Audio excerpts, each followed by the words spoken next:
Hello बच्चों, आपके हाल ही में वार्षिक परीक्षा 2025 के रिजल्ट आए हैं और जिन बच्चों के रिजल्ट उनके इच्छानुरूप नहीं आए हैं उन्हें घबराने की ज़रूरत नहीं है। उनके लिए माध्यमिक शिक्षा मंडल मध्य प्रदेश भोपाल द्वारा पूर्व परीक्षा के स्थान पर अनुत्तीर्ण विषयों एवं अंक सुधारने के लिए द्वितीय परीक्षा का आयोजन किया जा रहा है। वे ऑनलाइन पोर्टल के माध्यम से 7 मई 2025 से 21 मई 2025 की रात्रि 12 बजे तक आवेदन पत्र भर सकते हैं। साथ ही द्वितीय परीक्षा में छात्र को अनुत्तीर्ण विषयों का चयन अनिवार्य है, किंतु उत्तीर्ण विषयों का चयन स्वैच्छिक होगा। आइए हम कॉमर्स क्लास में वे बच्चे जो अकाउंटेंसी में कुछ नंबरों से रह गए हैं उनके लिए रिवीजन एग्जाम का पाठ्यक्रम चालू करते हैं। आइए हम देखते हैं चैप्टर 1 साझेदारी से हम यूनिट वाइज पढ़ेंगे। ये इम्पोर्टेंट चैप्टर हो जाता है। इस चैप्टर से काफ़ी क्वेश्चन आते हैं और 2 नंबर के क्वेश्चन के लिए हम देखते हैं साझेदारी से आशय। साझेदारी से आशय से पहले हम साझेदारी को समझ लेते हैं। ठीक है, पहले डेफिनेशन पढ़ लेते हैं एनसीईआरटी में क्या दिया हुआ है।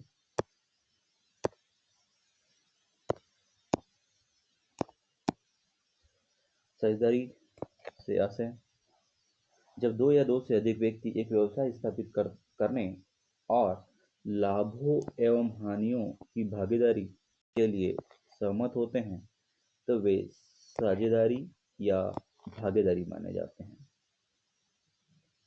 भारतीय साझेदारी अधिनियम 1932 की धारा 4 में बताया गया है कि साझेदारी उन व्यक्तियों के बीच एक संबंध है जो एक ऐसे व्यवसाय के लाभ को बांटने के लिए सहमत है जिसका संचालन उन सबके द्वारा उनमें से किसी एक के द्वारा किया जाता है। हम इसे ऐसे समझ सकते हैं।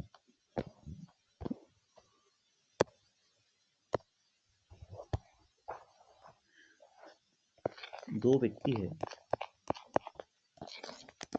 ए और बी,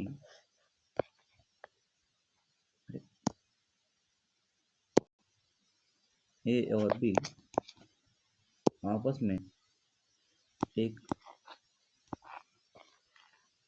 फर्म की स्थापना करते हैं जिसके लिए वे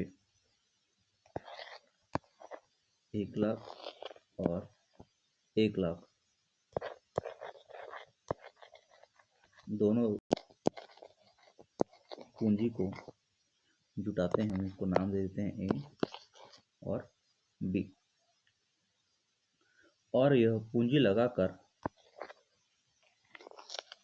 दोनों फर्म की स्थापना करते हैं। फर्म की स्थापना लाभ कमाने के उद्देश्य से करते हैं और भविष्य में चाहे लाभ हो या हानि वो आपस में इसका बंटवारा करते हैं। वही दिया हुआ है कि जब 2 या 2 से अधिक व्यक्ति एक व्यवसाय की स्थापना करते हैं और उसके लाभों एवं हानियों को आपस में बांटते हैं, उसे साझेदारी कहते हैं। आप इसे 2 नंबर में आप लिख लीजिएगा। यहाँ पर और भी डेफिनेशन लिखी हुई है कि साझेदारी किसे कहते हैं। अब इसको पढ़ लीजिएगा। एक सेकंड क्वेश्चन आता है 2 नंबर में अक्सर पूछा जाता है और अभी हाल ही में परीक्षा में भी पूछा गया था कि साझेदार की विशेषताएं। साझेदार की विशेषताएं साझेदार की विशेषताएं आपको 2 नंबर में पूछा जाएगा, जिसके लिए आप एक 2 लाइन का इंट्रोडक्शन डेफिनेशन लिख सकते हैं और 3 पॉइंट आप लिखेंगे, पर्याप्त होंगे। और आपके पास अतिरिक्त समय बचा है तो आप निष्कर्ष भी लिख सकते हैं। देखते हैं पहला पॉइंट क्या दिया हुआ है। 2 या 2 से अधिक व्यक्ति का होना। हमने इसे क्लास में काफ़ी बार पढ़ा है, दोहराया है। देखते हैं क्या लिखा है।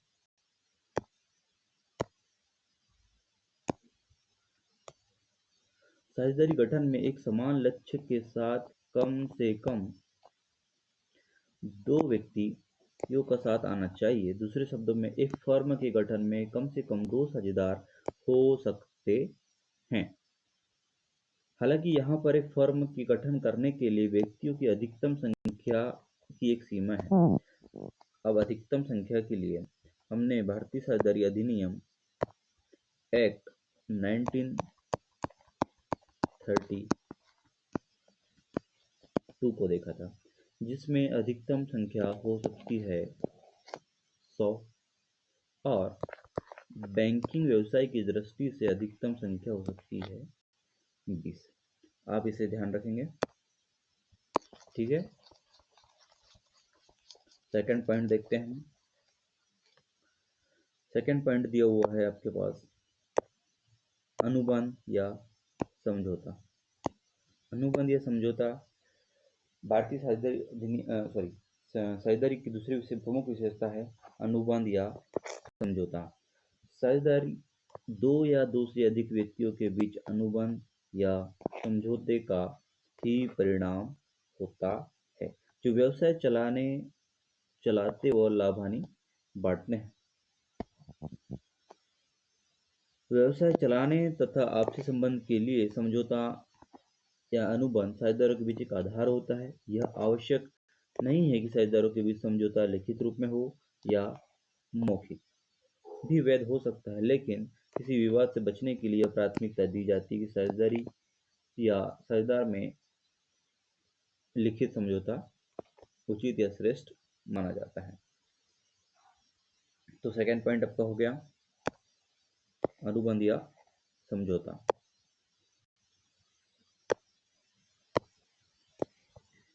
वैसे तो 2 नंबर के लिए 2 पॉइंट पर्याप्त होते हैं, लेकिन आपको और एक पॉइंट लिखना है।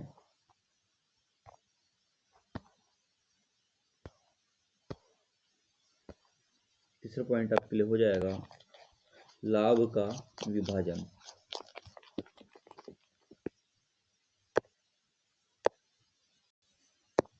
लाभ का विभाजन।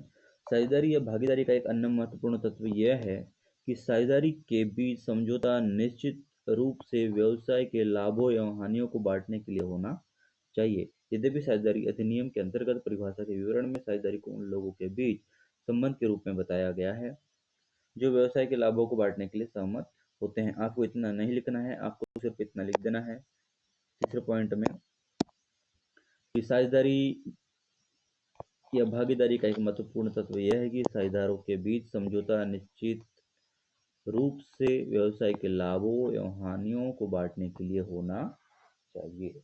आपको ये 3 पॉइंट लिख देना है और हो सके तो आप निष्कर्ष भी लिख सकते हैं। आपके 2 क्वेश्चन हो गए, जो साझेदारी से आशय, दूसरा है साझेदारी की विशेषताएं। साझेदारी से आशय में हमने ये देखा कि जब 2 या 2 से अधिक व्यक्ति आपस में मिलकर व्यवसाय स्थापित करते हैं और उनके उससे होने वाले लाभ एवं हानि को आपस में बांटते हैं। सेकंड क्वेश्चन हमने देखा साझेदारी की विशेषताएं। साझेदारी की विशेषताएं हमने पहला पॉइंट देखा 2 या 2 से अधिक व्यक्ति का होना, साझेदारी गठन में एक समान, ये तो ठीक है। आपको ये लिख देना है कि साझेदारी व्यवसाय की प्रमुख विशेषता यह है कि 2 या 2 से अधिक व्यक्ति का होना, और साथ में आप लिख सकते हैं 1932 एक्ट के अंतर्गत अधिकतम संख्या 100 और बैंकिंग व्यवसाय की दृष्टि से 20। सेकंड पॉइंट हमने देखा अनुबंध या समझौता। साझेदारी में 2 या 2 से अधिक व्यक्तियों के बीच अनुबंध या समझौते का होना आवश्यक है। समझौता या अनुबंध लिखित या मौखिक दोनों हो सकता है, किंतु लिखित समझौते को उचित या श्रेष्ठ माना जाता है। तीसरा पॉइंट हमने देखा था लाभ का विभाजन। साझेदारी या भागीदारी का एक अन्य महत्वपूर्ण तत्व यह है कि साझेदारी के बीच समझौता निश्चित रूप से व्यवसाय के लाभों एवं हानियों को बांटने के लिए होना चाहिए। आपके 2 क्वेश्चन तैयार हो गए बेटा, साझेदारी से आशय एवं साझेदारी की विशेषताएं, आप इसे याद रखेंगे। नेक्स्ट पॉइंट है साझेदारी विलेख। साझेदारी विलेख को समझने से पहले हम एक समझते हैं।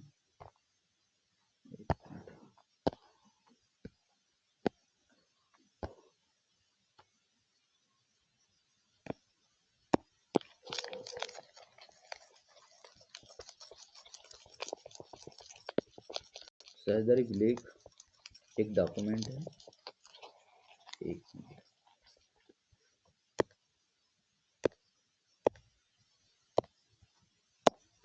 साझेदारी संलेख एक डॉक्यूमेंट होता है। आपने सुना होगा स्टाम्प पेपर।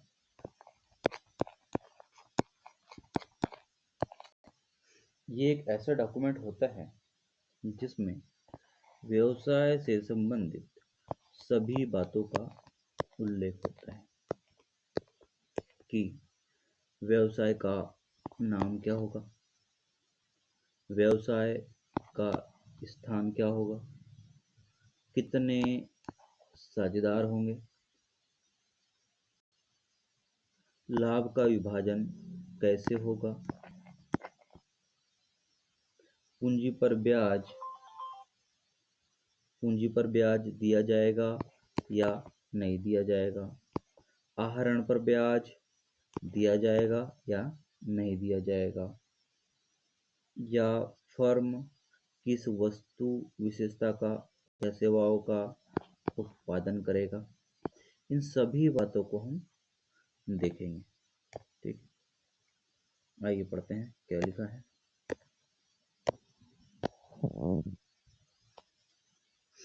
साझेदारी का अस्तित्व साझेदारों के बीच समझौते के परिणाम स्वरूप आता है। ये समझौता लिखित या मौखिक हो सकता है। यद्यपि साझेदार अधिनियम के अनुसार समझौता निश्चित रूप से लिखित होना अपेक्षित नहीं होता है, तथापि जब भी यह लिखित में हो, जिस अभिलेख में साझेदारों के बीच समझौते के विवरण समाहित हो, तो ऐसे अभिलेख को साझेदारी विलेख कहते हैं। सामान्य तौर पे साझेदारों के बीच संबंधों को प्रभावित करने वाले सभी पहलुओं की सूचना समाहित होती है, जिसमें व्यवसाय के उद्देश्य, प्रत्येक साझेदार द्वारा पूंजी की मात्रा, लाभ या हानियों का बंटवारे का अनुपात, पूंजी पर ब्याज, ऋण पर ब्याज और अन्य बातें सम्मिलित होती हैं। जैसे कि बताया कि साझेदारी संलेख एक विलेख स्टाम्प पेपर होता है, जिसे रजिस्ट्रार के पास पंजीकृत कराया जाता है। ये तो समझने वाली बातें हो गई। क्वेश्चन आएगा साझेदारी संलेख से आप क्या समझते हैं, आपको लिख देना है। साझेदारी संलेख एक ऐसा प्रपत्र या विलेख होता है जिसमें व्यवसाय से संबंधित सभी बातों का उल्लेख होता है एवं नियम और शर्तें दी जाती है, जिसके अंतर्गत प्रमुखतः फर्म का नाम, फर्म का व्यवसाय, सभी साझेदारों के नाम, साझेदारों द्वारा लगाई गई पूंजी एवं अन्य बातें। देख लेते हैं कि कौन कौन सी बातें होती है। देखो एक फॉर्मेट दिया हुआ है जिसमें बताया गया है साझेदारी संलेख के अंतर्गत विषय वस्तु। साझेदारी संलेख के अंतर्गत आने वाली बातें होगा फर्म का नाम, फर्म का व्यवसाय, सभी साझेदारों के नाम, साझेदार द्वारा लगाई गई पूंजी, फर्म की लेखांकन अवधि क्या होगी, लेखांकन अवधि मतलब वित्तीय वर्ष जो हम पढ़ते हैं। साझेदारी प्रारंभ करने की तिथि क्या होगी, बैंक खाते का संचालन, लाभ हानि की विभाजन का अनुपात क्या होगा, साथ ही पूंजी पर ब्याज, आहरण पर ब्याज। देखिए पूंजी, ऋण, आहरण, इन पर ब्याज, वेतन, बोनस, कमीशन यदि किसी साझेदार को दे होगा तो वह साझेदारी संलेख में स्पष्ट आपको लिखना पड़ेगा। फर्म के विघटन पर खातों का निपटारा कैसे किया जाएगा, यदि एक या एक से अधिक साझेदार दिवालिया हो जाए मतलब पागल हो जाए तो उस स्थिति में क्या होगा व्यवसाय का, और अन्य सारी बातें हैं। तो आपको उतनी सारी बातें याद नहीं रखना है, आपको 5 से 6 पॉइंट लिख देना है। एक क्वेश्चन आता है साझेदारी संलेख के अभाव में लिखी जाने वाली बातें या साझेदारी संलेख के प्रावधान। तो साझेदारी संलेख के प्रावधान में देखते हैं पहला पॉइंट क्या है, लाभ व हानि का विभाजन।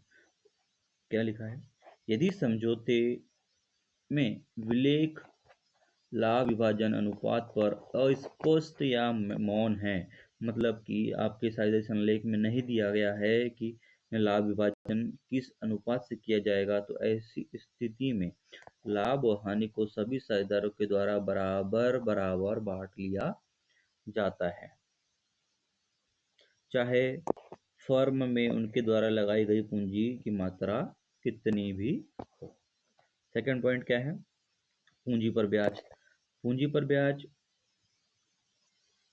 यदि सभी साझेदार फर्म में लगाई गई पूंजी राशि पर कोई साझेदार ब्याज पाने के लिए अधिकृत नहीं होगा। मान लेते हैं कि ए और बी दो साझेदार हैं, उन्होंने 1 लाख और 2 लाख के अनुपात में राशि लगाई, पर इस राशि के प्रतिफल के रूप में उन्हें कोई ब्याज नहीं दिया जाएगा, ये लिखा हुआ है। नेक्स्ट है आहरण पर ब्याज। आहरण पर ब्याज, साझेदारी आहरण पर ब्याज, विलेख में इस बारे में कोई उल्लेख नहीं है तो साझेदारी द्वारा निकाली गई आहरित राशि पर कोई ब्याज नहीं लिया जाएगा। इसका मतलब कि जब वही ए और बी दो साझेदार हैं और वह फर्म से कुछ धनराशि निकालते हैं तो उनसे आहरण पर ब्याज नहीं लिया जाएगा। और नेक्स्ट देखते हैं क्या है, प्रबद्ध राशि पर ब्याज। प्रबद्ध राशि मतलब एक्स्ट्रा पूंजी।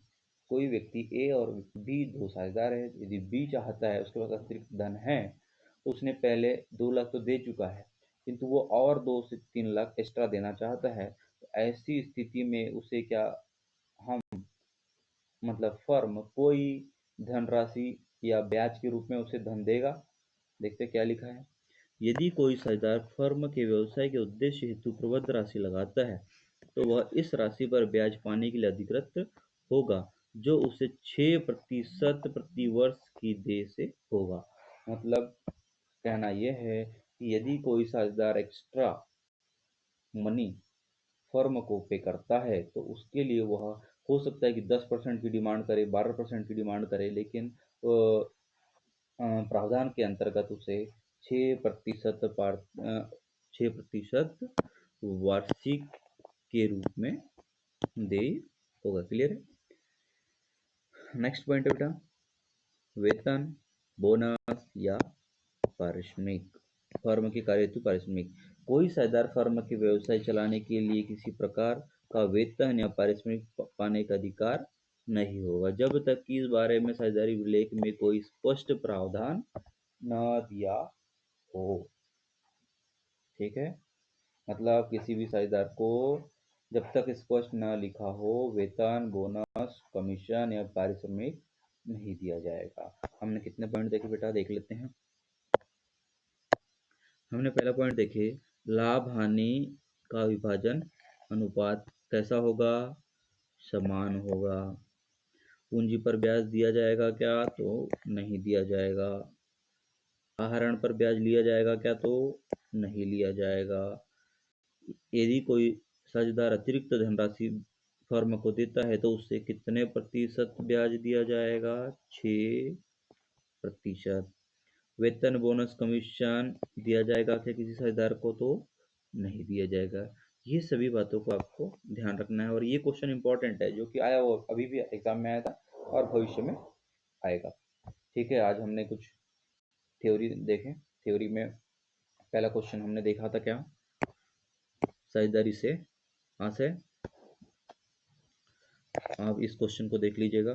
साझेदारी की विशेषता में पहला पॉइंट देखे तो दो से अधिक व्यक्ति का होना, अनुबंध का होना। तीसरा पॉइंट हमने देखा है लाभ का विभाजन, आपको इसको याद रखना है। तीसरा पॉइंट हमने देखा, तो नेक्स्ट क्वेश्चन देखा था साझेदारी संलेख से, इंपॉर्टेंट क्वेश्चन बेटा। साझेदारी संलेख से यहाँ से आप 2 नंबर का लिखना है, तैयार कर लीजिएगा। साझेदारी संलेख के अंतर्गत प्रावधान जो कि हमने देखा, पहला पॉइंट लाभ हानि विभाजन बराबर, पूंजी पर ब्याज नहीं लिया जाएगा, आहरण पर ब्याज नहीं दिया जाएगा, अतिरिक्त धन पर 6% प्रतिवर्ष की दर से देय होगा और वेतन, बोनस, कमीशन यह सब नहीं दिया जाएगा। 1 से 2 लेक्चर में हम थोड़ी देर थ्योरी पढ़ेंगे, उसके बाद देखते हैं प्रैक्टिकल कंप्लीट कर लेंगे।